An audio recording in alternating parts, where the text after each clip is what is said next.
Olá, meu nome é Igor Rafael Sincos, sou cirurgião vascular e endovascular e vou falar hoje para você sobre obstrução e trombose das artérias carótidas. Você sabe o que é isso?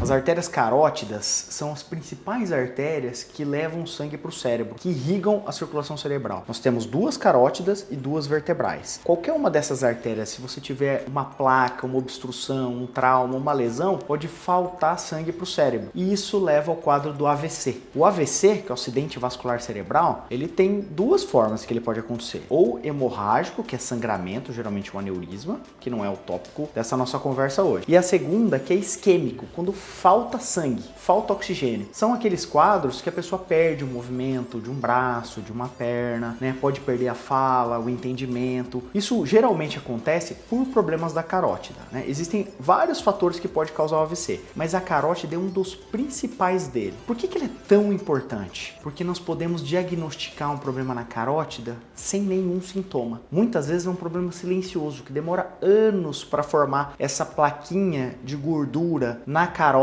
que vai irrigar o cérebro. Essa plaquinha de gordura ela é formada por colesterol alto, por hipertensão, o hábito do tabagismo, o sedentarismo, a falta de atividade física e história familiar, além do diabetes. São os principais fatores que aceleram esse processo da formação da placa. O nome científico para essa doença chama aterosclerose. Aterosclerose é o envelhecimento e enrijecimento dos vasos. Do mesmo jeito que a nossa pele, o nosso cabelo envelhece, os vasos também envelhecem. Se você faz todos esse estilo de vida, tabagismo, sedentarismo, sua alimentação inadequada, em vez desse processo de envelhecimento e enrijecimento do vaso acontecer aos 80, 90 anos, começa aos 40, 50 anos. E aí você pode ter apresentações bem precoces de um quadro de AVC. Obstrução, o AVC da carótida, pode levar a um quadro muito grave, inclusive com risco de vida. Como que nós fazemos a prevenção disso daí? Primeiro é fazer o diagnóstico. Então todo mundo que tem algum desses fatores de risco, tem histórico familiar, precisa acompanhar com o cirurgião vascular, que ele vai fazer o exame clínico, vai conversar com você, vai fazer o Doppler de carótidas para checar se você tem alguma plaquinha ou não. Dependendo da quantidade de obstrução, que a gente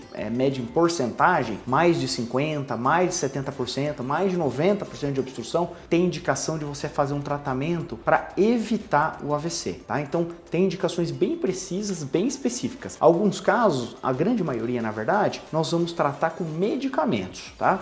Para deixar o sangue mais fino, para paralisar essa placa de gordura para ela não evoluir. Uma série de fatores que nós vamos tentar controlar para que o problema fique parado quando você tem uma placa pequenininha. Quando essa placa já é extensa, geralmente acima de 70%, muitas vezes a gente tem que indicar um tratamento. O tratamento pode ser feito com a colocação de um stent, uma angioplastia, ou pela artéria radial, pelo pulso, ou pela femoral, um furinho de agulha na artéria, a gente entra com os catéteres e coloca o stent lá com filtro de proteção. Ou fazer uma cirurgia aberta mesmo, chamada endarterectomia. Na carótida especificamente, tanto a cirurgia aberta quanto a angioplastia com stent tem excelentes resultados. O que vai depender o tipo de tratamento que você vai escolher são alguns critérios anatômicos e de risco. O paciente que já teve infarto do coração, que as artérias são muito tortuosas, muito calcificadas, e aí o seu médico vai te ajudar a escolher o melhor caminho. O importante é que tenha uma condição de oferecer os dois tratamentos, tanto a cirurgia aberta quanto a cirurgia endovascular que é menos invasiva, né? As duas formas de tratamento. Resumindo então,